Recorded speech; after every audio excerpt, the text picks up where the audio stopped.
Tamil version இருக்குல்ல, chapter 1, அதில் உங்களுக்கு குரல் கொடுத்துருக்குது யார்?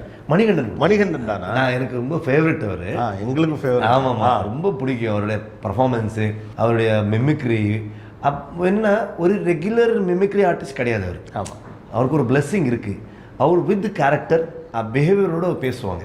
ஆக்சுவலாக என்னென்னா, ஒரு குறிப்பிட்ட நடிகர் 30 வயசுல இப்படி பேசினாரு, 40 வயசுல இப்படி பேசினாரு. ரகுவரன்லாம் அந்த வேரியேஷன் ஆச்சு.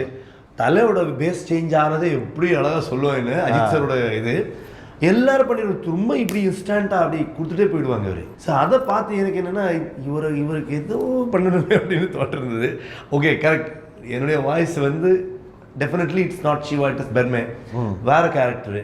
இப்போது மணிகண்டன் கிட்ட நம்ம அப்ரோச் ஆகலாம் அப்படின்னு. அதுக்கப்புறம் நம்ம வந்து இவருக்கு வாய்ஸ் டெஸ்ட்லாம் பண்ணி அனுப்புனாக்க நான் உடனே நம்பர் எடுத்துகிட்டு, பிரதர் ரொம்ப நல்லா இருக்கு பண்ணுங்க, நான் உங்களுக்கு ஃபேன் நான் சொல்கிறேன், உங்களுக்கு நான் ஃபேன் அவர் சொல்கிறாங்க. ரொம்ப நல்லா பண்ணியிருக்காரு. I'm so happy. இல்லை, அது ட்ரெய்லர்லேயே தெரியுது. ஆமாம், அது என்ன தெரியுமா, ஒரு டப்பிங் ஆர்டிஸ்ட் பண்ணும்போது சும்மா வாய்ஸ் கொடுத்துருவாங்க. அதில் என்னெல்லாம் எவ்வளோ கொடுக்க முடியுமோ அது கொடுத்துருவாங்க அவர்.